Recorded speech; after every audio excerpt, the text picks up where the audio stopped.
ਜਗਮੋਹਨ ਸਿੰਘ ਪੱਟੀ advocate YouTube channel. ਅੱਜ ਤੁਹਾਡੇ ਨਾਲ ਸੋਹਣੇ ਸੁੰਦਰ ਤੇ ਸੋਹਣੇ ਭਾਰਤ ਦੇਸ਼ ਦੇ ਵਿੱਚ ਕਿੰਨੀਆਂ ਸੋਹਣੀਆਂ ਚੀਜ਼ਾਂ, ਕਿੰਨੀ ਸੋਹਣੀ ਆਬੋ ਹਵਾ ਤੇ ਕਿੰਨਾ ਸੋਹਣਾ ਜਿਹੜਾ ਇੱਕ ਆਪਸ ਵਿੱਚ ਪਿਆਰ ਦੀ ਸਾਂਝ ਭਾਈਵਾਲਾਂ ਇਹ ਚਲਦੀਆਂ ਪਈਆਂ। ਤੇ ਇਹ ਦੇਖੋ ਇਹਨਾਂ ਸਾਂਝਾਂ ਦੇ ਵਿੱਚ ਕੌਣ ਜ਼ਹਿਰ ਪਾਣ ਨੂੰ ਤੁਲ ਗਿਆ, ਕੀ ਤੇ ਕਿਸ ਹਿਸਾਬ ਨਾਲ ਕਿੱਥੇ ਕਿੱਥੇ ਸਾਡਾ ਇਹ ਵਿਸ਼ਾਲ ਹਿੰਦੁਸਤਾਨ ਰੁਲ ਗਿਆ। ਇਹਦੇ ਉੱਤੇ ਕਰਦੇ ਹਾਂ ਗੱਲ। ਤੇ ਸਾਡੇ ਨਾਲ ਡਾਕਟਰ ਕਨੂ ਸ਼ਰਮਾ ਜੀ।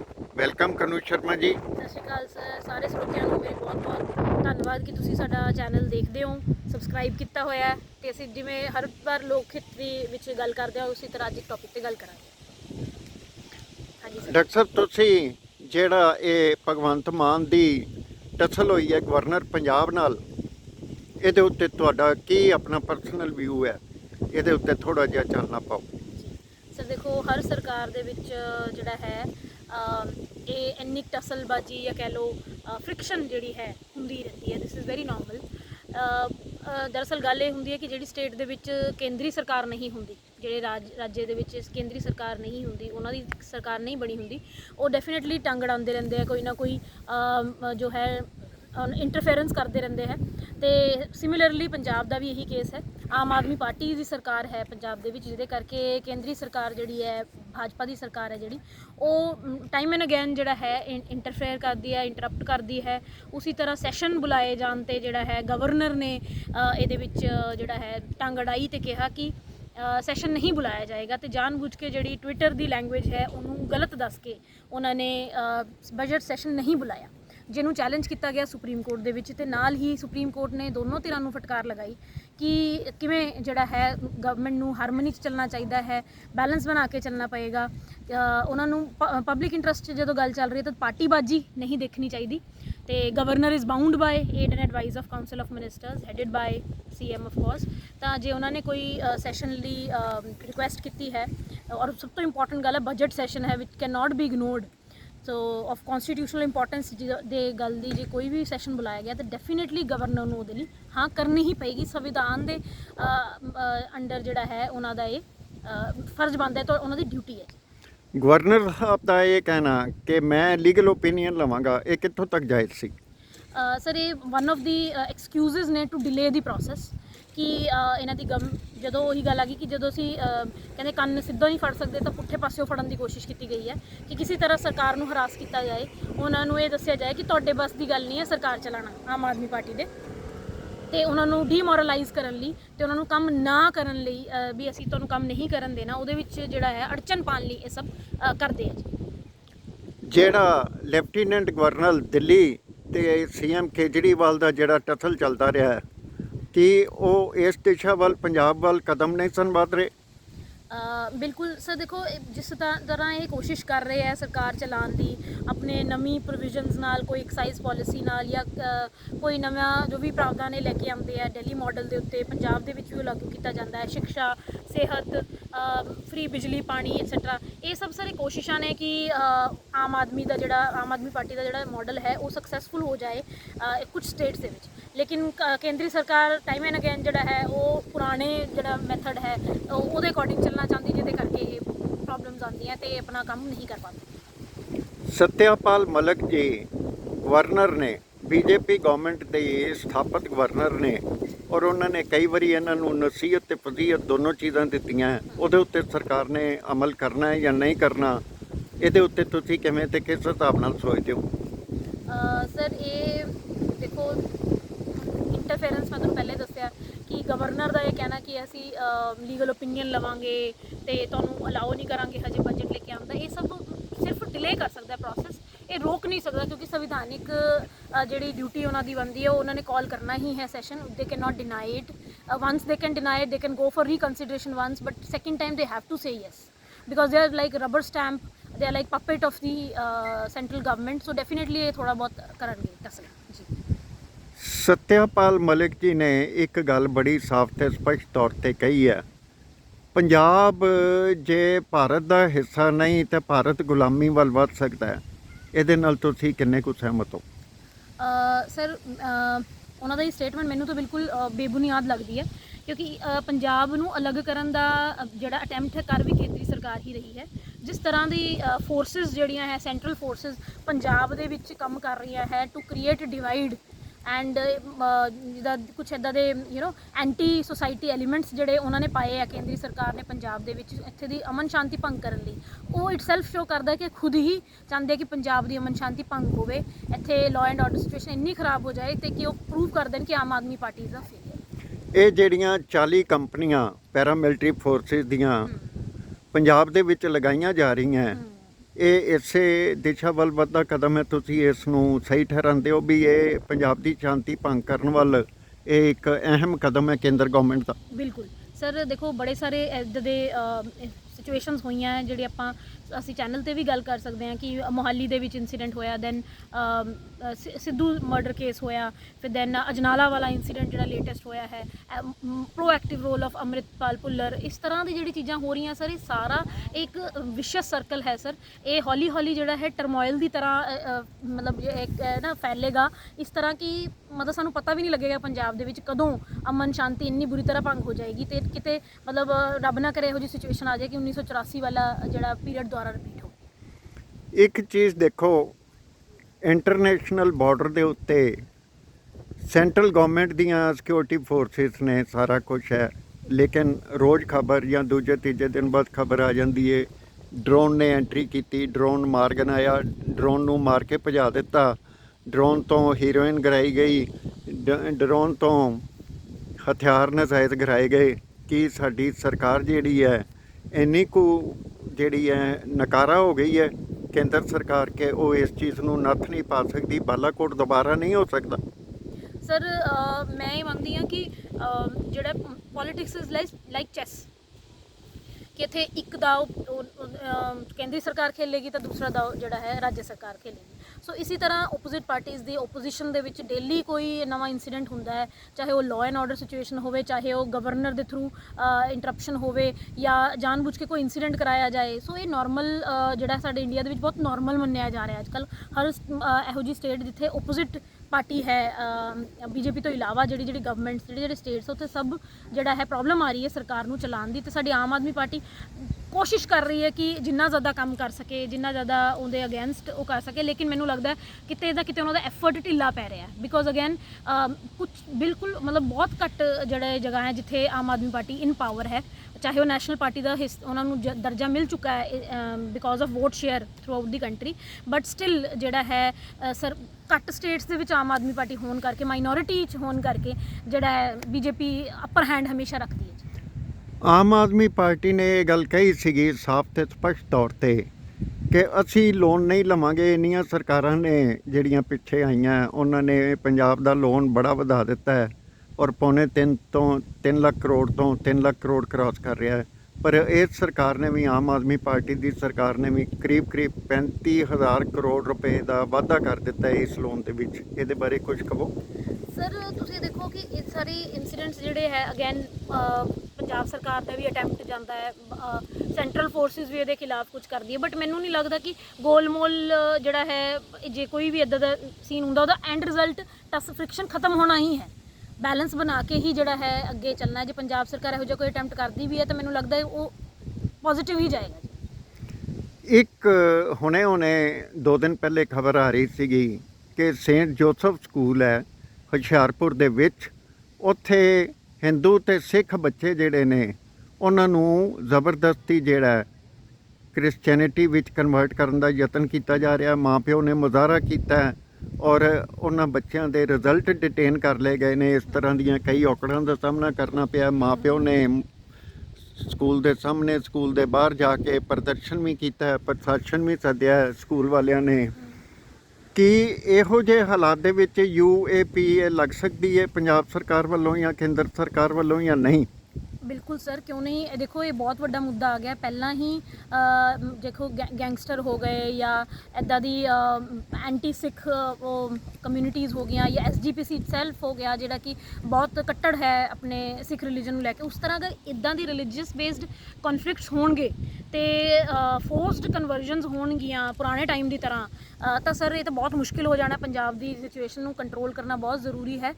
ਇਹਨੂੰ ਚੈਲੰਜ ਵੀ ਸਾਨੂੰ ਕਰਨਾ ਚਾਹੀਦਾ ਹੈ ਇਹ ਵਕੀਲ ਹੋਣ ਦੇ ਨਾਤੇ, ਕਿ ਇਸ ਤਰ੍ਹਾਂ ਦੀ ਕਨਵਰਜਨ ਜਿਹੜੀ ਹੈ ਇਲੀਗਲ ਹੈ, ਅਨਕਨਸਟੀਟਿਊਸ਼ਨਲ ਹੈ, ਆਰਟੀਕਲ 25 ਦੇ ਅਗੇਂਸਟ ਹੈ ਤੇ ਸੰਵਿਧਾਨ ਦੇ ਵਿਰੁੱਧ ਜਾ ਕੇ ਕੋਈ ਵੀ ਇੱਦਾਂ ਕਨਵਰਜਨ ਨਹੀਂ ਕਰਾ ਸਕਦਾ। ਤੇ ਅੰਮ੍ਰਿਤਪਾਲ ਭੁੱਲਰ ਜਿਵੇਂ ਆਪਣੇ ਸਿੱਖੀਜ਼ਮ ਨੂੰ ਇੰਨਾ ਉਹ ਕਰ ਰਿਹਾ, ਉਸੇ ਤਰ੍ਹਾਂ ਸ਼ਾਇਦ ਕ੍ਰਿਸਚੈਨਿਟੀ ਵਾਲੇ ਇਸ ਤਰ੍ਹਾਂ ਇਹਨੂੰ ਪ੍ਰਮੋਟ ਕਰਨ ਦੀ ਕੋਸ਼ਿਸ਼ ਕਰ ਰਹੇ। ਹਿੰਦੂਤਵ ਜਿਹੜਾ ਹੈ, ਸ਼ਿਵ ਸੈਨਾ ਵੈਸੇ ਐਕਟਿਵ ਹੋ ਗਈ ਹੈ। ਜਿਵੇਂ ਅਜਨਾਲਾ ਇੰਸੀਡੈਂਟ ਤੋਂ ਬਾਅਦ ਦੇਖੋ ਤੁਸੀਂ ਅੰਮ੍ਰਿਤਪਾਲ ਭੁੱਲਰ ਦੇ ਅਗੇਂਸਟ ਸ਼ਿਵ ਸੈਨਾ ਦੇ ਹੈੱਡ ਜਿਹੜਾ ਹੈ ਜ਼ਬਰਦਸਤੀ ਕਹਿ ਰਹੇ ਕਿ ਇਹਨਾਂ ਦੇ ਖਿਲਾਫ FIR ਕਰੋ, ਵਿਚ ਇਜ਼ ਨੈਸੈਸਰੀ ਆਲਸੋ। ਸੋ ਇਸ ਤਰ੍ਹਾਂ ਇਹ ਤਾਂ ਮਤਲਬ ਰਿਲੀਜਨ ਬੇਸਡ ਜਿਹੜਾ ਹੈ ਬਹੁਤ ਪੋਲੀਟਿਕਸ ਸਾਡੇ ਜਿਹੜਾ ਸੂਬਾ ਪੰਜਾਬ 'ਚ ਬਹੁਤ ਜ਼ਿਆਦਾ ਹੋ ਰਹੀ ਹੈ। 12 ਪੂਰਬੀਏ 13 ਚੁੱਲ੍ਹੇ, ਸ਼ਿਵ ਸੈਨਾ ਦੇ ਵੀ ਕਈ ਪ੍ਰਧਾਨ ਬਣੇ ਫਿਰਦੇ ਨੇ ਜਿਹੜੇ ਇਸ ਤਰ੍ਹਾਂ ਦੇ ਬਿਆਨ ਦੇ ਦਿੰਦੇ ਨੇ, ਜਿਸ ਵਜ੍ਹਾ ਕਰਕੇ ਉਹਨਾਂ ਨੂੰ ਸਿਕਿਉਰਿਟੀ ਲਈ ਅਪਲਾਈ ਕਰਨਾ ਪੈ ਜਾਂਦਾ ਹੈ, ਸਿਕਿਉਰਿਟੀ ਲੈਣੀ ਪੈ ਜਾਂਦੀ ਹੈ। ਇਸੇ ਤਰ੍ਹਾਂ ਕਈ ਹੋਰ ਐਸੇ ਲੋਕ ਵੀ ਨੇ ਸੈਲਫ ਇੰਪੋਜ਼ ਪ੍ਰੈਜ਼ੀਡੈਂਟ ਬਣੇ ਫਿਰਦੇ ਨੇ ਜਿਨ੍ਹਾਂ ਨੂੰ ਸਿਕਿਉਰਿਟੀ ਚਾਹੀਦੀ ਹੈ ਜਾਂ ਕੁਛ ਚਾਹੀਦਾ ਹੈ। ਕੀ ਇਹਦੇ ਉੱਤੇ ਸਰਕਾਰ ਤਵੱਜੋ ਦੇਵੇਗੀ ਭਗਵੰਤ ਮਾਨ ਦੀ ਜਾਂ ਮੋਦੀ ਸਾਹਿਬ ਦੀ ਸਰਕਾਰ, ਜਾਂ ਨਹੀਂ ਦੇਵੇਗੀ? ਦੇਣੀ ਚਾਹੀਦੀ ਹੈ ਜਾਂ ਨਹੀਂ ਦੇਣੀ ਚਾਹੀਦੀ? ਤੁਸੀਂ ਕੀ ਸੋਚਦੇ ਹੋ ਇਹਦੇ ਬਾਰੇ? ਸਰ ਮੈਨੂੰ ਲੱਗਦਾ ਹੈ ਕਿ ਇਹਦੇ ਤੇ ਸੋਚਣਾ ਚਾਹੀਦਾ ਹੈ, ਬਿਲਕੁਲ ਸੋਚਣਾ ਚਾਹੀਦਾ। ਕਿਉਂ ਨਹੀਂ? ਜਦੋਂ ਵੀ ਇੱਦਾਂ ਦੇ ਕੋਈ ਵੀ ਐਲੀਮੈਂਟਸ ਆਉਂਦੇ ਆ ਸਾਡੇ ਸਟੇਟ ਦੇ ਵਿੱਚ, ਜੇ ਸਰਕਾਰ ਨਹੀਂ ਕੋਈ ਸਟੈਪ ਲਏਗੀ ਤਾਂ ਕਿੱਦਾਂ ਚੱਲੇਗਾ? ਔਰ ਮੈਨੂੰ ਇੱਦਾਂ ਲੱਗਦਾ ਸਰਕਾਰ ਕੁਝ ਕਰਨ ਦੀ ਕੋਸ਼ਿਸ਼ ਵੀ ਕਰਦੀ ਤਾਂ ਅਗੇਨ ਇੰਟਰਫੇਰੈਂਸ ਬਾਈ ਦੀ ਕੇਂਦਰੀ ਸਰਕਾਰ ਹੋ ਜਾਂਦੀ। ਇੱਕ ਹੋਰ ਚੀਜ਼ ਛੋਟੀ ਜਿਹੀ, ਕ੍ਰਾਈਮ ਗ੍ਰਾਫ ਬੜਾ ਵੱਧ ਰਿਹਾ। ਚੰਡੀਗੜ੍ਹ ਇੱਕ ਬੜਾ ਸੋਹਣਾ ਬਿਊਟੀਫੁਲ ਸਿਟੀ ਹੈ ਔਰ ਚੰਡੀਗੜ੍ਹ ਦੇ ਵਿੱਚ ਥਾਂ ਥਾਂ ਕੈਮਰੇ ਲੱਗੇ ਹੋਏ ਨੇ, CCTV ਕੈਮਰੇ ਨੇ, ਟ੍ਰੈਫਿਕ ਪੁਲਿਸ ਦੇ ਕੈਮਰੇ ਨੇ। ਟ੍ਰੈਫਿਕ ਪੁਲਿਸ ਦੇ ਕੈਮਰਿਆਂ ਵਿੱਚ ਚਲਾਨ ਤਾਂ ਆ ਜਾਂਦੇ ਨੇ ਟ੍ਰੈਫਿਕ ਦੇ, ਲੇਕਿਨ ਇਹ ਕ੍ਰਿਮੀਨਲ ਨਹੀਂ ਆਉਂਦੇ। ਇਹਦੇ ਬਾਰੇ ਕੀ ਕਹੋਗੇ? ਸਰ ਉਹੀ ਗੱਲ ਹੈ ਕਿ ਸਰ ਜਦੋਂ ਹੁਣ ਚਲਾਨ ਦਾ ਕਲਚਰ ਹੀ ਚੱਲ ਰਿਹਾ ਮੈਨੂੰ ਲੱਗਦਾ ਚੰਡੀਗੜ੍ਹ ਦੇ ਵਿੱਚ, ਤਾਂ ਮਤਲਬ ਮੈਂ ਬਹੁਤ ਸਾਲਾਂ ਤੋਂ ਮੈਂ ਦੇਖਦੀ ਆ ਰਹੀ ਚੰਡੀਗੜ੍ਹ ਹੀ ਐਸੀ ਜਗ੍ਹਾ ਜਿੱਥੇ ਚਲਾਨਾਂ ਦਾ ਬਹੁਤ ਬੜਾ ਕਲਚਰ ਹੈ ਕਿ ਜਰਾ ਜੀ ਵੀ ਤੁਸੀਂ ਕਰੋਗੇ, ਲਾਈਟ ਟੱਪ ਜਾਓਗੇ ਜਾਂ ਕੁਝ ਵੀ ਹੈ, ਹੁਣ ਤਾਂ ਕੈਮਰੇ ਲੱਗ ਗਏ, ਇਮੀਡੀਏਟਲੀ ਤੁਹਾਡੇ ਕੋਲ ਚਲਾਨ ਆ ਜਾਂਦਾ ਹੈ। ਸੋ ਇਹ ਮਤਲਬ ਸਟ੍ਰਿਕਟ ਟ੍ਰੈਫਿਕ ਰੂਲਸ ਜਿਹਨੂੰ ਆਪਾਂ ਕਹਾਂਗੇ ਉਹ ਸਿਰਫ ਚੰਡੀਗੜ੍ਹ ਦੇ ਵਿੱਚ ਹੀ ਹੈ ਤੇ ਇਹ ਕੁਝ ਹੱਦ ਤੱਕ ਠੀਕ ਵੀ ਹੈ। ਬਟ ਇਹ ਤੋਂ ਇਹ ਵੀ ਪਤਾ ਲੱਗਦਾ ਕਿ ਲੋਕਾਂ 'ਚ ਡੈਟਰੈਂਟ ਇਫੈਕਟ ਨਹੀਂ ਹੈ। ਇੱਕ ਚਲਾਨ, 10 ਚਲਾਨ, 15 ਚਲਾਨ, ਲੋਕ ਆਪਣਾ ਨਾਰਮਲੀ ਹੀ ਉੱਦਾਂ ਹੀ ਲਾਈਟਾਂ ਟੱਪਦੇ, ਉੱਦਾਂ ਹੀ ਓਵਰ ਸਪੀਡਿੰਗ ਦੇ ਨਾਲ ਜਿਹੜਾ ਹੈ, ਜਾਂ ਡਰਿੰਕ ਐਂਡ ਡਰਾਈਵ ਦੇ ਕੇਸਿਸ ਇੰਨੇ ਜ਼ਿਆਦਾ ਯੂਥ ਦੇ ਵਿੱਚ ਚੰਡੀਗੜ੍ਹ ਦੇ ਵਿੱਚ ਪਾਏ ਗਏ ਆ। ਡੈਥਸ ਵੀ ਹੋਈਆਂ, ਬੜੇ ਸਾਰੇ ਕੇਸਿਸ ਆਪਾਂ ਲੜੇ ਆ ਜਿਹਦੇ ਵਿੱਚ ਡੈਥਸ ਲੋਕਾਂ ਦੀਆਂ ਹੋ ਗਈਆਂ because of drink and drive. ਤੇ ਇਹ ਤਾਂ ਮਤਲਬ ਇੱਥੇ ਕਲਚਰ ਹੀ ਬਣ ਗਿਆ ਸਰ। ਪਰ ਇਹ ਹੈ ਕਿ ਹਾਂ, ਚੰਡੀਗੜ੍ਹ ਪ੍ਰਸ਼ਾਸਨ ਜਿਹੜਾ ਹੈ ਵੈਸੇ ਮੈਨੂੰ ਲੱਗਦਾ ਵੇ ਬੈਟਰ ਕੰਮ ਕਰ ਰਿਹਾ ਜੀ। ਇੱਕ ਛੋਟਾ ਜਿਹਾ ਸਵਾਲ ਕਿ ਮਾਨਯੋਗ ਸੁਪਰੀਮ ਕੋਰਟ ਨੇ ਇਹ ਕਿਹਾ ਸੀਗਾ ਵੀ ਜਿਹੜਾ ਮੋਟਰ ਵਹੀਕਲ ਐਕਟ ਹੈ ਉਹਦੀਆਂ ਧੱਜੀਆਂ ਨਹੀਂ ਉੜਨੀਆਂ ਚਾਹੀਦੀਆਂ, ਮਾਨ ਸਨਮਾਨ ਹੋਣਾ ਚਾਹੀਦਾ ਹੈ। ਲੇਕਿਨ ਅੱਜ ਕੱਲ੍ਹ ਜੇ ਦੇਖਿਆ ਜਾਏ ਤਾਂ ਇਹਦੀਆਂ ਧੱਜੀਆਂ, ਇੱਕ ਰੇਹੜੀ ਜਿਹੜੀ ਹੈ 3 ਪਹੀਆ ਵਾਲੀ, ਉਹਦੇ ਅੱਗੇ ਮੋਟਰਸਾਈਕਲ ਲਾ ਕੇ ਰੇਹੜੀ ਬਣਾ ਕੇ ਉਹਨੂੰ ਅੱਗੇ ਤੋਰਿਆ ਜਾ ਰਿਹਾ ਔਰ ਕਮਰਸ਼ੀਅਲ ਐਕਟੀਵਿਟੀ ਕੀਤੀ ਜਾ ਰਹੀ ਹੈ। ਨਾ ਉਹਦਾ ਡਰਾਈਵਿੰਗ ਲਾਇਸੈਂਸ ਹੈ, ਨਾ ਨੰਬਰ ਹੈ, ਕੋਈ ਐਕਸੀਡੈਂਟਲ ਲਾਇਬਿਲਿਟੀ ਨਹੀਂ, ਕੋਈ ਇੰਸ਼ੋਰੈਂਸ ਨਹੀਂ। ਇਸ ਤਰ੍ਹਾਂ ਦੇ ਮਲਟੀਪਲ ਰੀਜ਼ਨਸ ਜਿਹੜੇ ਮੋਟਰ ਵਹੀਕਲ ਐਕਟ ਦੇ ਥੱਲੇ ਆ, ਉਹਦੀ ਦਵੱਲੀ ਮਾਰ ਜਿਹੜੀ ਹੈ ਮਿਡਲ ਕਲਾਸ ਨੂੰ ਵੱਜ ਰਹੀ ਹੈ, ਜਿਹੜੇ ਬਿਜ਼ਨਸਮੈਨ ਨੇ ਉਹਨਾਂ ਨੂੰ ਵੱਜ ਰਹੀ ਹੈ ਤੇ ਇਹਨਾਂ ਉੱਤੇ ਕੋਈ ਟੈਕਸ ਲਾਇਬਿਲਿਟੀ ਨਹੀਂ, ਕੋਈ ਅਕਾਊਂਟੇਬਿਲਿਟੀ ਨਹੀਂ। ਇਹਦੇ ਬਾਰੇ ਕੀ ਕਹੋਗੇ ਤੁਸੀਂ? ਸਰ ਇਹ ਤਾਂ ਦੇਖੋ ਸੱਚ ਹੈ ਕਿ ਮੈਨੂੰ ਲੱਗਦਾ ਲਾਅ ਵੀ, ਚਾਹੇ ਉਹ ਮੋਟਰ ਵਹੀਕਲਸ ਦੀ ਤੁਸੀਂ ਗੱਲ ਕਰ ਰਹੇ ਹੋ, ਪਰ ਮੈਨੂੰ ਲੱਗਦਾ ਬਾਕੀ ਜਿਹੜਾ ਸਾਡਾ ਕਾਨੂੰਨ ਹੈ ਉਹਦੇ 'ਚ ਵੀ ਇਹੀ ਪ੍ਰੋਬਲਮ ਹੈ ਜੀ ਕਿ ਉਹ ਸਿਰਫ ਸ਼ਿਕੰਜੇ 'ਚ ਸਿਰਫ ਮਿਡਲ ਕਲਾਸ ਹੀ ਆ ਜਾਂਦੀ ਹੈ ਜਾਂ ਅਪਰ ਮਿਡਲ ਕਲਾਸ ਆ ਜਾਂਦੀ ਹੈ, ਕਹ ਲਓ ਥੋੜਾ ਰਿਚ ਵਾਲੇ ਵੀ ਆ ਜਾਂਦੇ, ਲੇਕਿਨ ਜਿਹੜੀ ਇਲੀਟ ਕਲਾਸ ਹੈ, ਜਿਹੜੀ ਕਰੀਮੀ ਲੇਅਰ ਹੈ, ਉਹ ਨਿਕਲ ਜਾਂਦੀ ਹੈ, ਈਜ਼ੀਲੀ ਨਿਕਲ ਜਾਂਦੀ ਹੈ ਇਹਦੇ 'ਚੋਂ ਪੈਸੇ ਦੇ ਕੇ ਜਾਂ ਕਰਪਸ਼ਨ ਕਰਕੇ। ਉਹਨਾਂ 'ਤੇ ਇਸ ਤਰ੍ਹਾਂ ਲਾਅ ਜਿਹੜਾ ਕਾਨੂੰਨ ਜਿਹੜਾ ਐਪਲੀਕੇਬਲ ਨਹੀਂ ਹੁੰਦਾ। ਤੇ ਮੈਨੂੰ ਇਹ ਲੱਗ ਰਿਹਾ ਕਿ ਉਹਦਾ ਰੀਜ਼ਨ ਇਹੀ ਹੈ ਬਿਕੋਜ਼ ਆਫ ਕਰਪਸ਼ਨ, ਠੀਕ ਹੈ, ਜਿਹਨੂੰ ਸਾਨੂੰ ਘਟਾਉਣਾ ਚਾਹੀਦਾ।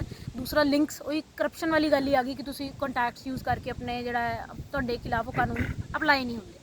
ਤਾਂ ਮੈਨੂੰ ਲੱਗਦਾ ਇਹਦੇ ਵਿੱਚ ਮਾਰ ਕਿਤੇ ਮਿਡਲ ਕਲਾਸ ਨੂੰ ਵੀ ਪੈਂਦੀ ਹੈ ਜੀ। ਬਿਲਕੁਲ ਕਰੈਕਟ ਹੈ, ਮੋਟਰ ਵਹੀਕਲਸ ਤੋਂ ਇਲਾਵਾ ਵੀ ਸਾਰੇ ਕਾਨੂੰਨਾਂ ਦਾ ਇਹੀ ਹੈ। ਕੀ ਅਸੀਂ ਮਿਡਲ ਕਲਾਸ ਦੇ ਟੈਕਸ ਪੇਅਰ ਜਿਹੜੇ ਆ ਇੱਕ ਮਿਲ ਕੇ ਆਵਾਜ਼ ਉਠਾ ਸਕਦੇ ਹਾਂ ਜਾਂ ਨਹੀਂ? ਇਹ ਅਖੀਰਲਾ ਸਵਾਲ ਤੁਹਾਡੇ ਲਈ। ਬਿਲਕੁਲ ਸਰ, ਦੇਖੋ ਇਹ ਤਾਂ ਹੁਣ ਪੰਜਾਬ ਸਰਕਾਰ ਦਾ ਵੀ ਇੱਦਾਂ ਹੈ ਕਿ ਨਵੇਂ ਤੋਂ ਨਵੇਂ ਟੈਕਸ ਲਗਾਏ ਜਾ ਰਹੇ, ਸੈਂਟਰਲ ਦਾ ਵੀ ਇਹੀ ਹੈ ਕਿ ਟੈਕਸ ਲਗਾਇਆ ਜਾ ਰਿਹਾ। ਪਾਣੀ ਬਿਜਲੀ ਸਾਰਾ ਕੁਝ ਜਿਹੜਾ ਹੈ ਵਿਦ ਟੈਕਸ GST ਅਸੀਂ ਦੇ ਰਹੇ ਹਾਂ, ਠੀਕ ਹੈ। ਵੈਟ ਇਹ ਉਹ ਜਿਹੜਾ ਕਨਵਰਟ ਹੋ ਕੇ GST ਦੇ ਵਿੱਚ ਅੱਜ ਕੱਲ੍ਹ ਦਿੱਤਾ ਜਾਂਦਾ ਹੈ। ਤਾਂ ਹਰ ਚੀਜ਼ ਦੇ ਵਿੱਚ ਸਰ ਡਬਲ ਕਹਿੰਦੇ ਇੰਨੀ ਸ਼ਾਪਿੰਗ ਨਹੀਂ ਕਰਨੀ ਹੁੰਦੀ ਜਿੰਨਾ ਉੱਤੇ GST ਲੱਗ ਜਾਂਦਾ। ਇਹਨਾਂ ਦਾ ਰੈਸਟੋਰੈਂਟ ਤੁਸੀਂ ਖਾਣਾ ਨਹੀਂ ਖਾ ਕੇ ਆਉਂਦੇ ਜਿੰਨਾ ਉਹਦੇ 'ਤੇ GST ਲੱਗਿਆ ਹੁੰਦਾ। ਸੋ ਇਹ ਤਾਂ ਅਸੀਂ ਮਤਲਬ ਰੈਗੂਲਰਲੀ ਟੋਲ ਦਿੰਦੇ ਹਾਂ ਸਰ, ਲੰਘਦੇ ਵੜਦੇ ਮੈਨੂੰ ਲੱਗਦਾ ਹਰ ਜਰਨੀ 'ਤੇ ਆਰਾਮ ਨਾਲ 1000-2000 ਦਾ ਤਾਂ ਟੋਲ ਹੀ ਅਸੀਂ ਪੇ ਕਰ ਜਾਂਦੇ ਹਾਂ ਜੀ। ਸੋ ਇਸ ਤਰ੍ਹਾਂ ਦੇ ਟੈਕਸਿਸ ਜਿਹੜੇ ਉਹ ਕਿੱਥੇ ਜਾ ਰਹੇ ਆ, ਕਿਹੜੇ ਖਾਤੇ 'ਚ ਜਾ ਰਹੀ ਹੈ? ਕੀ ਵਿਦੇਸ਼ਾਂ ਦੀ ਤਰ੍ਹਾਂ ਸਾਨੂੰ ਕੋਈ ਫੈਸਿਲਿਟੀ ਦਿੱਤੀ ਜਾ ਰਹੀ ਹੈ ਸਰਕਾਰ ਵੱਲੋਂ? ਫਿਰ ਜੇ ਦਿੱਤੀ ਵੀ ਜਾ ਰਹੀ ਹੈ ਤਾਂ ਉਹਨੂੰ ਫ੍ਰੀ ਕਲਚਰ ਕਹਿਣਾ ਸ਼ੁਰੂ ਕਰ ਦਿੰਦੇ ਆ। ਸੋ ਇਸ ਤਰ੍ਹਾਂ ਮੈਨੂੰ ਲੱਗਦਾ ਕਿ ਗਵਰਨਮੈਂਟ ਦਾ ਕੋਈ ਵੀ ਬੇਸਿਕ ਕਮਿਊਨਿਟੀ ਆਪਣੇ ਨਾਗਰਿਕ ਨੂੰ ਦੇਣਾ ਫੋਰਨ ਕੰਟਰੀ 'ਚ ਅਸੈਪਟੇਬਲ ਹੈ ਬਟ ਇੰਡੀਆ 'ਚ ਅਸੈਪਟੇਬਲ ਨਹੀਂ ਹੈ। ਸੋ ਇਸ ਤਰ੍ਹਾਂ ਬੜੀ ਸਾਰੀ ਚੀਜ਼ਾਂ ਆ ਰਹੀਆਂ ਪਰ ਮਿਡਲ ਕਲਾਸ ਐਕਚੁਅਲੀ ਇੰਨੇ ਮਤਲਬ ਮਜਬੂਰੀ ਹੈ ਕਹਿ ਲਓ, ਸਰਕਮਸਟੈਂਸਿਸ ਇੱਦਾਂ ਦੇ ਹੁੰਦੇ ਕਿ ਉਹਨਾਂ ਨੂੰ ਇਹ ਕਲਚਰ ਅਡੋਪਟ ਕਰਨਾ ਹੀ ਪਿਆ। ਬਹੁਤ ਸਟੇਟਸ ਹੈ ਜਿੱਥੇ ਫ੍ਰੀ 'ਚ ਜਿੱਦਾਂ ਚੀਜ਼ਾਂ ਦਿੱਤੀਆਂ ਜਾ ਰਹੀਆਂ, ਆਮ ਆਦਮੀ ਤੋਂ ਇਲਾਵਾ ਵੀ ਬੜੇ ਸਾਰੇ ਇੱਦਾਂ ਦੇ ਪੋਲਿਸੀਜ਼ ਬਣੀਆਂ ਹੋਈਆਂ। ਲੇਕਿਨ ਇਹ ਕਿ ਲੋਕ ਮਜਬੂਰ ਹੋ ਗਏ ਬਿਕੋਜ਼ ਆਫ ਇਨਫਲੇਸ਼ਨ, ਮਹਿੰਗਾਈ ਕਰਕੇ। ਅੱਜ ਵੀ ਅਸੀਂ ਗੱਲ ਕੀਤੀ ਮਹਿੰਗਾਈ ਦੀ ਕਿ ਕਿੱਦਾਂ ਇਨਫਲੇਸ਼ਨ ਕਰਕੇ, ਮਹਿੰਗਾਈ ਕਰਕੇ ਲੋਕ ਮਿਡਲ ਕਲਾਸ ਜਿਹੜਾ ਹੈ they have to bow down to, they have to surrender to having free ਬਿਜਲੀ ਪਾਣੀ etc everything। ਹਾਂਜੀ, ਸਿਮਰਤੀ ਇਰਾਨੀ ਕਿਸੇ ਵੇਲੇ ਕਾਂਗਰਸ ਗਵਰਨਮੈਂਟ ਦੇ ਖਿਲਾਫ ਗੈਸ ਦੀਆਂ ਵਧੀਆਂ ਕੀਮਤਾਂ ਦੇ ਉੱਤੇ ਮੁਜ਼ਾਹਰਾ ਕਰਦੀ ਹੁੰਦੀ ਸੀ, ਗੈਸ ਸਿਲੰਡਰ ਨੂੰ ਅੱਗੇ ਰੱਖ ਕੇ ਜਾਂ ਜੋ ਵੀ ਹੈ ਉਹ ਜਿਸ ਹਿਸਾਬ ਨਾਲ ਵੀ ਕਰਦੇ ਸਨ ਕਾਰਵਾਈ।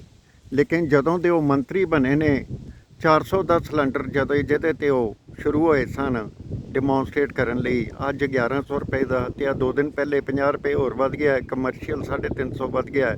ਸਿਮਰਤੀ ਇਰਾਨੀ ਜੀ ਨੂੰ ਪਾਰਲੀਮੈਂਟ ਵਿੱਚੋਂ ਬਾਹਰ ਆ ਕੇ ਕੁਝ ਕਰਨਾ ਚਾਹੀਦਾ ਹੈ ਜਾਂ ਇਹ ਇੱਕ ਨਾਰੀ ਸ਼ਕਤੀ ਦਾ ਜਿਹੜਾ ਇੱਕ ਦਮਨਕਾਰੀ ਖੇਤਰ ਬਣ ਗਿਆ? ਇਹਦੇ ਬਾਰੇ ਕੀ ਸਰ ਕਹੋਗੇ? ਮੈਂ ਚਾਹੇ ਸਪੈਸੀਫਿਕਲੀ ਸਮ੍ਰਿਤੀ ਇਰਾਨੀ ਜੀ ਦੀ ਗੱਲ ਹੋ ਰਹੀ ਹੋਵੇ ਜਾਂ ਕਿਸੇ ਵੀ ਸਾਡੇ MP ਦੀ ਅੱਜ ਗੱਲ ਹੋ ਰਹੀ ਸੀ ਚੰਡੀਗੜ੍ਹ ਕਿਰਨ ਖੇਰ ਦੀ ਮੈਡਮ ਦੀ, ਤੇ ਇਸ ਤਰ੍ਹਾਂ ਮੈਂ ਸਪੈਸੀਫਿਕਲੀ ਕਿਸੇ ਨੂੰ ਨਹੀਂ ਕਹਿਣਾ ਚਾਹੂੰਗੀ। ਬਟ ਹਾਂ ਇਹ ਜ਼ਰੂਰ ਹੈ ਕਿ BJP ਸਰਕਾਰ ਨੇ ਬੜੇ ਧਰਨੇ ਲਗਾਏ ਆ ਜਦੋਂ ਸਿਲੰਡਰ ਸਿਰਫ 400 ਰੁਪਏ ਦਾ ਸੀ। ਹੁਣ ਉਹੀ BJP ਸਰਕਾਰ ਤਦ ਕਹਿ ਰਹੀ ਸੀ ਕਿ 400 450 ਦਾ ਸਿਲੰਡਰ ਬੜਾ ਮਹਿੰਗਾ ਹੈ, ਅੱਜ ਦੀ ਡੇਟ 'ਚੋਂ 1100 ਦਾ ਹੋ ਗਿਆ। BJP ਸਰਕਾਰ ਨੇ ਹੀ ਕੀਤਾ ਤੇ ਅੱਜ ਉਹ ਮਹਿੰਗਾਈ ਦਾ ਉਹ ਜਿਹੜਾ ਉਹਨਾਂ ਨੇ ਉਸ ਟਾਈਮ ਝੰਡਾ ਚੱਕਿਆ ਸੀ ਉਹ ਕਿੱਥੇ ਗਿਆ? ਸੋ ਇਹ ਸਰ ਮੈਨੂੰ ਲੱਗਦਾ ਹੈ ਉਹੀ ਗੱਲ ਆ ਗਈ, ਸੁਸਾਇਟੀ ਦੇ ਵਿੱਚ ਦੂਰੇ ਮਾਪਦੰਡ ਹੈ। ਇਹ ਕਹਿੰਦੇ ਡਬਲ ਸਟੈਂਡਰਡ ਜਿਹਨੂੰ ਆਪਾਂ ਕਹਿੰਦੇ, ਹਿਪੋਕ੍ਰੇਸੀ ਆਫ ਦੀ ਗਵਰਨਮੈਂਟ, ਕਿ ਤੁਸੀਂ ਆਪਣੀ ਵਾਰੀ 'ਚ ਤਾਂ ਜਦੋਂ ਤੁਸੀਂ ਪ੍ਰਾਈਜ਼ਸ ਵਧਾਏ ਤਦ ਤਾਂ ਤੁਹਾਨੂੰ ਉਹ ਮਹਿੰਗਾਈ ਨਹੀਂ ਲੱਗ ਰਹੀ। Immediately when opposition is doing it ਤਦ ਤੁਹਾਨੂੰ ਉਹ ਮਹਿੰਗਾਈ ਦੇ ਵਿੱਚ ਤੁਸੀਂ ਧਰਨੇ ਵੀ ਲਗਾਏ ਹੈ, ਤੁਸੀਂ ਸਭ ਕੁਝ ਕੀਤਾ ਹੈ, ਬਸ ਆਪਣੀ ਪਾਰਟੀ ਦੇ ਖਿਲਾਫ ਤੁਸੀਂ ਬੈਠ ਕੇ ਬੋਲ ਨਹੀਂ ਸਕਦੇ। ਇਹਦੇ ਤੋਂ ਇੱਕ ਗੱਲ ਸਾਫ਼ ਤੇ ਸਪਸ਼ਟ ਤੌਰ ਤੇ ਉੱਗੜ ਕੇ ਸਾਹਮਣੇ ਆ ਜਾਂਦੀ ਹੈ, ਹਮ ਕਰੇ ਤੋਂ ਬਦਮਾਸ਼ੀ ਉਹ ਕਰੇ ਤੋਂ ਲੀਲਾ। ਬਿਲਕੁਲ, ਇਹ ਕਿੱਥੋਂ ਤੱਕ ਸੱਚ ਹੈ? ਇਹ 100% ਸੱਚ ਹੈ ਸਰ। ਇਹ ਮੈਨੂੰ ਲੱਗਦਾ ਹਰ ਇੰਡੀਵਿਜੂਅਲ ਤੇ ਐਪਲੀਕੇਬਲ ਹੈ। ਜਦੋਂ ਤੱਕ ਤਾਂ ਤੁਸੀਂ ਕੁਝ ਨਹੀਂ ਕਹੋਗੇ ਤਦ ਤੱਕ ਤਾਂ ਸਭ ਠੀਕ ਹੈ। ਜੇ ਤੁਸੀਂ ਬੋਲ ਪਏ ਤਾਂ ਫਿਰ ਤੁਹਾਡੇ 'ਚ ਹੀ ਗਲਤੀ ਕੱਢੀ ਜਾਏਗੀ। ਉਸੇ ਤਰ੍ਹਾਂ ਜਦੋਂ ਤੱਕ ਤਾਂ ਤੁਹਾਡੀ ਪਾਰਟੀ ਕੁਝ ਕਰ ਰਹੀ ਹੈ ਫਿਰ ਤਾਂ ਉਹ ਸਭ ਠੀਕ ਹੈ, ਲੇਕਿਨ ਜਿੱਦਾਂ ਹੀ ਓਪੋਜ਼ਿਟ ਨੇ ਕੁਝ ਕੀਤਾ ਤਾਂ ਨਾਲ ਹੀ ਤੁਸੀਂ ਯੂ ਵਿਲ ਸਟਾਰਟ ਕ੍ਰਿਟਿਸਾਈਜ਼ਿੰਗ। ਸੋ ਇਹ ਹਰ ਫੇਸਟ ਆਫ ਲਾਈਫ ਦੇ ਵਿੱਚ, ਹਰ ਇੰਡੀਵਿਜੂਅਲ, ਹਰ ਏਜ ਗਰੁੱਪ, ਹਰ ਆਰਗੇਨਾਈਜੇਸ਼ਨ, ਹਰ ਫੈਮਿਲੀ, ਹਰ ਸੁਸਾਇਟੀ 'ਤੇ ਜੀ ਐਪਲੀਕੇਬਲ ਹੈ। ਇਹ ਵੀ ਗੱਲ ਕਹੀ ਜਾ ਰਹੀ ਹੈ ਕਿ ਮਨੀਸ਼ ਸਿਸੋਦੀਆ ਦਾ ਅਰੈਸਟ ਜਿਹੜਾ ਹੈ ਬਚਣਾ ਸੀਗਾ, ਜੇ ਉਹ BJP ਜੁਆਇਨ ਕਰਦੇ ਹੁੰਦੇ ਉਸੇ ਤਰ੍ਹਾਂ ਹੀ ਉਹਨਾਂ ਦੇ ਦੁੱਧ ਉੱਤੇ ਸਾਫ਼ ਪਾਕ ਪੁੱਤਰ ਹੋ ਜਾਣਾ ਸੀ। ਜਿਵੇਂ ਸੁਭਿੰਦਰ ਅਧਿਕਾਰੀ ਜਿਹੜੇ ਸੀ ਮਮਤਾ ਦੇ ਰਾਈਟ ਹੈਂਡ ਸੀਗੇ, ਉਹ ਸ਼ਾਰਦਾ ਚਿਟ ਫੰਡ ਘੁਟਾਲੇ ਕੇਸ ਦੇ ਵਿੱਚ ਫਸਣ ਤੋਂ ਪਹਿਲੇ ਉੱਧਰ ਚਲੇ ਗਏ, ਕਿਉਂਕਿ ED ID IT ਵਾਲੇ ਜਿੰਨੇ ਲੋਕ ਹੈ CBI ਵਾਲੇ ਇਹ ਇੱਧਰ ਰੁਝ ਕਰ ਰਹੇ ਸੀ ਕਿ ਇਹ ਉਹ ਚੀਜ਼ ਨਹੀਂ। ਰੌਕੀ ਖੁਸ਼, ਇਹਦੇ ਉੱਤੇ ਕੀ ਕਹਿੰਦੇ ਹੋ? ਸਰ ਮੈਨੂੰ ਲੱਗਦਾ ਹੈ ਕਿ ਜਿੱਦਾਂ ਹੀ ਕੋਈ ਸਰਕਾਰ ਅੱਛਾ ਪਰਫਾਰਮ ਕਰਨ ਦੀ ਕੋਸ਼ਿਸ਼ ਕਰਦੀ ਹੈ ਜਾਂ ਲੱਗਦਾ ਹੈ ਕਿ ਭਈ ਇਹ ਤਾਂ ਲੀਡ ਲੈ ਕੇ ਜਾ ਰਹੀ ਹੈ ਤਾਂ ਇਮੀਡੀਏਟਲੀ ਤੁਹਾਡੇ ਜਿਹੜੀ ਸੈਂਟਰਲ ਏਜੰਸੀਜ਼ ਹੈ, ਫੋਰਸਿਸ ਹੈ, ਪੁਲਿਸ ਫੋਰਸਿਸ ਹੈ, ਉਹਨਾਂ ਨੂੰ ਯੂਜ਼ ਕਰਨਾ ਸ਼ੁਰੂ ਕਰ ਦਿੰਦੀ ਹੈ, B it CBI ED intelligence all these authorities. ਅਤੇ ਇਹ ਸਰ ਇਹਦਾ ਮੈਨੂੰ ਮੇਨ ਕਾਰਨ ਇਹ ਲੱਗਦਾ ਹੈ ਕਿ ਜਿੱਦਾਂ ਸਾਡੇ ਨਾਅਰੇ ਵੀ ਇਹੀ ਲੱਗਦੇ ਹੁੰਦੇ ਆ ਕਿ ਜਦ ਮੋਦੀ ਲੜਦਾ ਹੈ ਪੁਲਿਸ ਨੂੰ ਅੱਗੇ ਕਰਦਾ ਹੈ। ਸੋ ਉਹ ਵਾਲੀ ਗੱਲ ਹੈ ਕਿ ਜਦੋਂ ਵੀ ਉਹਨੂੰ ਲੱਗਦਾ ਕਿ ਕਿਸੇ ਵੀ ਦੇ ਖਿਲਾਫ ਕੁਝ ਬੋਲਣਾ ਹੈ ਤਾਂ CBI ED ਦੇ ਥਰੂ ਇਨਕੁਆਇਰੀਆਂ ਕਰਾ ਕੇ ਫਾਲਸ ਫੈਬਰੀਕੇਟ ਐਵੀਡੈਂਸ ਕ੍ਰੀਏਟ ਕਰਕੇ ਜਿਹੜਾ ਹੈ ਸਕੈਮਸ ਕ੍ਰੀਏਟ ਕੀਤੇ ਜਾਂਦੇ ਹੈ, ਜੇਲਾਂ ਭਰੀਆਂ ਜਾਂਦੀਆਂ ਜੀ। ਸੋ ਉਹ ਇੱਕ ਕਾਲਾ ਜਿਹੜਾ ਇਤਿਹਾਸ ਪਹਿਲਾਂ ਅਸੀਂ ਦੇਖਿਆ ਹੋਇਆ, ਮੈਨੂੰ ਲੱਗਦਾ ਸੀ ਉਹਦੇ ਵੱਲ ਹੀ ਦੁਬਾਰਾ ਜਾ ਰਿਹਾ ਹੈ। ਸਤਿਆਪਾਲ ਮਲਕ ਇਸ ਵੇਲੇ ਗਵਰਨਰ ਨੇ ਔਰ ਸਿਟਿੰਗ ਗਵਰਨਰ ਨੇ ਇਸ ਸਰਕਾਰ ਦੇ BJP ਸਰਕਾਰ ਦੇ। ਉਹਨਾਂ ਨੂੰ ਇੱਕ ਪੱਤਰਕਾਰ ਨੇ ਸਵਾਲ ਕੀਤਾ ਵੀ ਤੁਹਾਨੂੰ ਇਸ ਸਰਕਾਰ ਤੋਂ ਡਰ ਨਹੀਂ ਲੱਗਦਾ? ਉਹ ਕਹਿੰਦੇ ਸੱਚ ਨੂੰ ਆਂਚ ਨਹੀਂ ਹੁੰਦੀ, ਸਾਂਝ ਕੋ ਆਂਚ ਨਹੀਂ ਹੁੰਦੀ। ਔਰ ਮੈਂ ਆਪਣਾ ਅਸਤੀਫਾ ਜੇਬ ਵਿੱਚ ਪਾ ਕੇ ਆਨਾ ਵਾਂ। ਮੇਰੇ ਪੱਲੇ ਕੁਝ ਹੈ ਹੀ ਨਹੀਂ, ਘਰ ਵੀ ਨਹੀਂ ਹੈਗਾ ਮੇਰੇ ਕੋਲ, ਗਵਾਉਣ ਲਈ ਕੁਝ ਨਹੀਂ। ਈਡੀ, ਆਈਟੀ ਔਰ ਜਿਹੜਾ CBI ਹੈ ਜਾਂ ਇਸ ਤਰ੍ਹਾਂ ਦੀਆਂ ਹੋਰ ਏਜੰਸੀਆਂ ਉਹ ਨਮੋਸ਼ੀ ਖੱਟਣਗੀਆਂ, ਇਹ ਕਿੱਥੋਂ ਤੱਕ ਸੱਚ ਹੈ? ਬਿਲਕੁਲ ਸਰ, ਦੇਖੋ ਇਹ ਕਹਿੰਦੇ ਫੀਅਰਲੈਸ ਪਰਸਨੈਲਿਟੀਜ਼ ਬਹੁਤ ਘੱਟ ਮਿਲਣਗੀਆਂ ਇੱਦਾਂ ਦੀਆਂ, ਕਿਉਂਕਿ ਮੈਨੂੰ ਲੱਗਦਾ ਕਿ ਜੇ ਤੁਸੀਂ ਪੋਲੀਟਿਕਸ ਦੇ ਵਿੱਚ ਆ ਗਏ ਹੋ, ਰਾਜਨੀਤੀ 'ਚ ਆ ਗਏ ਹੋ, ਤਾਂ ਤੁਹਾਨੂੰ ਫੀਅਰਲੈਸ, ਬੋਲਡ, ਕਰੇਜੀਅਸ ਹੋਣਾ ਹੀ ਪੈਣਾ। ਇਹ ਗੱਲ ਬਿਲਕੁਲ ਸਹੀ ਹੈ ਕਿ ਸੱਚ ਬੋਲਣ ਵਾਲਾ ਹੀ ਇਕੱਲਾ ਰਹਿ ਜਾਂਦਾ। ਸੱਚ ਦਾ ਸਾਥ ਬਹੁਤ ਘੱਟ ਲੋਕ ਦਿੰਦੇ, ਚਾਹੇ ਫਿਰ ਇਹ ਵੀ ਗੱਲ ਹੈ ਕਿ ਜੇ ਸਫ਼ਰ ਸੱਚ ਦਾ ਸ਼ੁਰੂ ਕਰਨਾ ਤਾਂ ਇੱਕ ਵਾਰ ਇਕੱਲੇ ਸ਼ੁਰੂ ਹੋ, ਆਪਣੇ ਆਪ ਭੀੜ ਤੁਹਾਡੇ ਨਾਲ ਇਕੱਠੀ ਹੋਏਗੀ ਅਤੇ ਸੱਚ ਨੂੰ ਸਾਹਮਣੇ ਆਉਂਦੇ ਜੀ ਟਾਈਮ ਨਹੀਂ ਲੱਗਦਾ। ਜਦੋਂ ਆਪਾਂ ਇਮੀਡੀਏਟਲੀ ਸੱਚ ਬੋਲਦੇ ਹਾਂ ਤਾਂ ਡੈਫੀਨੇਟਲੀ ਥੋੜ੍ਹਾ ਕ੍ਰਿਟਿਸਿਜ਼ਮ ਤਾਂ ਹੋਏਗਾ ਹੀ, ਅਤੇ ਕਈ ਵਾਰ ਸੱਚ ਬੋਲਣ ਵਾਲੇ ਦੀ ਗੱਲ ਡਾਈਜੈਸਟ ਵੀ ਨਹੀਂ ਹੁੰਦੀ, ਪਰ ਵਨ ਡੇ ਔਰ the other truth will come out. It might sound bitter, but it is at the end of the day truth.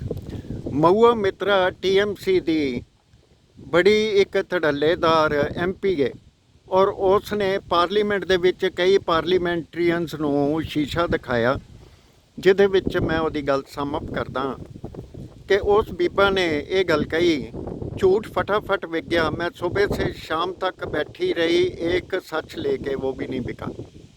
ਇਹਦੇ ਉੱਤੋਂ ਪਾਰਲੀਮੈਂਟ ਨੇ ਕੋਈ ਸਿੱਖਿਆ ਜਾਂ ਨਹੀਂ ਸਿੱਖਿਆ, ਅਜੇ ਤੱਕ ਇਹ ਇੱਕ ਬੁਝਾਰਤ ਬਣਿਆ ਫਿਰਦਾ ਇਹਦੇ ਬਾਰੇ। ਸਰ ਤੁਸੀਂ ਇਹ ਦੇਖੋ, ਬਹੁਤ ਮਤਲਬ ਰੈਲੀਵੈਂਟ ਜੀ ਗੱਲ ਕਹੀ ਹੈ। ਲੀਡਰਸ ਲਾਈਕ ਮੋਇਤਰਾ ਜਿਹੜੇ ਮੈਮ ਹੈਗੇ, ਇਹਨਾਂ ਨੇ ਬੜੀ ਸਾਰੀ ਸਪੀਚਸ ਪਾਰਲੀਮੈਂਟ ਦੇ ਵਿੱਚ ਦਿੱਤੀਆਂ, ਵਿਚ I have heard it personally. ਉਹਦੇ ਵਿੱਚ ਉਹਨਾਂ ਨੇ ਬੜੇ ਸਾਰੇ ਮੁੱਦੇ ਇਹੋ ਜਿਹੇ ਚੱਕੇ ਆ ਜਿਹੜੇ ਕਿ ਵਰਲਡ ਵਾਈਡ ਰੈਲੀਵੈਂਟ ਨੇ, ਬਟ ਉਹਨਾਂ ਨੂੰ ਚੁੱਪ ਕਰਾਉਣ ਲਈ ਇਹ ਕਹਿ ਦਿੱਤਾ ਜਾਂਦਾ ਉਹਨਾਂ ਦੀ ਸਪੀਚ ਕਾਪੀਡ ਹੈ, ਉਹਨਾਂ ਦੀ ਸਪੀਚ ਜਿਹੜੀ ਹੈ ਫੈਬਰੀਕੇਟਿਡ ਹੈ। ਸੋ ਕਿਉਂਕਿ ਉਹਨਾਂ ਦੀ ਆਵਾਜ਼ ਨੂੰ ਦਬਾਉਣ ਦੀ ਕੋਸ਼ਿਸ਼ ਕੀਤੀ ਜਾਂਦੀ, ਸੱਚ ਨੂੰ ਦਬਾਉਣ ਦੀ ਕੋਸ਼ਿਸ਼ ਕੀਤੀ ਜਾਂਦੀ ਹੈ। ਝੂਠੇ ਤਾਂ ਸਰ ਉਹੀ ਗੱਲ ਹੈ, ਪਾਰਲੀਮੈਂਟ 'ਚ ਵੀ ਬਥੇਰੇ ਲੋਕ ਬਹੁਤ ਕੁਝ ਝੂਠ ਬੋਲ ਜਾਂਦੇ ਆ, ਲੇਕਿਨ ਜਿਹੜੇ ਇਹੋ ਜਿਹੇ ਲੋਕ ਨੇ ਜਿਹੜੇ ਸੱਚ ਸਾਹਮਣੇ ਲੈ ਕੇ ਆਉਣਾ ਚਾਹੁੰਦੇ, ਉਹਨਾਂ ਦੀ ਸੱਚ ਨੂੰ ਵੀ ਜਿਹੜਾ ਹੈ ਬਾਏ ਨਹੀਂ ਕੀਤਾ ਜਾਂਦਾ। Don't want to buy it because they are afraid to be on the side of truth. ਤਾਂ ਉਹ ਇਕੱਲੇ ਖੜੇ ਬੰਦੇ ਨੂੰ ਇਕੱਲਾ ਹੀ ਰਹਿਣ ਦੇਣਾ ਚਾਹੁੰਦੇ ਆ ਅਤੇ ਸੋਚਦੇ ਆ ਵੀ ਅਸੀਂ ਕਿਉਂ ਇਹਨਾਂ ਗੱਲਾਂ ਦੇ ਵਿੱਚ ਅੱਗੇ ਜਾਣਾ। ਤਾਂ ਕਰਕੇ I think she is unable to sell the truth. ਇਹ ਪੰਜਾਬ ਦੀ ਧੀ ਨੇ ਅੱਜ ਕਰ ਦਿੱਤੀਆਂ ਤੁਹਾਡੇ ਨਾਲ ਗੱਲਾਂ ਸਾਂਝੀਆਂ, ਔਰ ਗੱਲ ਯਾਦ ਆਈ ਹੈ ਅੰਮ੍ਰਿਤਾ ਪ੍ਰੀਤਮ ਦੀ, ਜਿਹਦੇ ਵਿੱਚ ਉਹਨੇ ਇੱਕ ਗੱਲ ਕਹੀ ਸੀ, ਅੱਜ ਆਖਾਂ ਵਾਰਿਸ ਸ਼ਾਹ ਨੂੰ ਕਿਤੋਂ ਕਬਰਾਂ ਵਿੱਚੋਂ ਬੋਲ, ਅੱਜ ਕਿਤਾਬੇ ਇਸ਼ਕ ਦਾ ਕੋਈ ਅਗਲਾ ਵਰਕਾ ਫੋਲ, ਇੱਕ ਰੋਈ ਸੀ ਧੀ ਪੰਜਾਬ ਦੀ ਤੂੰ ਲਿਖ ਲਿਖ ਮਾਰੇ ਵੈਣ, ਅੱਜ ਲੱਖਾਂ ਧੀਆਂ ਰੋਂਦੀਆਂ ਤੈਨੂੰ ਵਾਰਿਸ ਸ਼ਾਹ ਨੂੰ ਕਹਿਣ। ਮੋਦੀ ਜੀ ਦੀ ਜਿਹੜੀ ਬੇਟੀ ਬਚਾਓ ਬੇਟੀ ਪੜ੍ਹਾਓ ਮੁਹਿੰਮ ਸੀ, ਉਹਨੂੰ ਕਿੰਨਾ ਧੱਕਾ ਵੱਜਾ, ਇਹਦੇ ਉੱਤੇ ਕਰਾਂਗੇ ਫਿਰ ਅਗਲੀ ਵਾਰੀ ਗੱਲ। ਤੇ ਤੁਹਾਡੇ ਨਾਲ ਅੱਜ ਇੰਨੀਆਂ ਗੱਲਾਂ ਕਰਦੇ ਹੋਏ ਆਗਿਆ ਲੈਂਦੇ ਹਾਂ। ਮੇਰੀ ਇਸ ਵੀਡੀਓ ਨੂੰ ਵੱਧ ਤੋਂ ਵੱਧ ਸ਼ੇਅਰ ਕਰ ਦੇਣਾ। ਦੇਸ਼ ਹਿੱਤ 'ਚ ਪਾ ਦਿੱਤੀ ਹੈ, ਪੰਜਾਬ ਹਿੱਤ 'ਚ ਪਾ ਦਿੱਤੀ ਹੈ, ਔਰ ਹਰ ਘਰ ਵਿੱਚ ਪਹੁੰਚਾਉਣ ਦੀ ਕੋਸ਼ਿਸ਼ ਕਰਨਾ। ਧੰਨਵਾਦੀ ਹਾਂ ਤੁਹਾਡੇ, ਤੁਸੀਂ ਫੀਡਬੈਕ ਦਿੰਦੇ ਹੋ।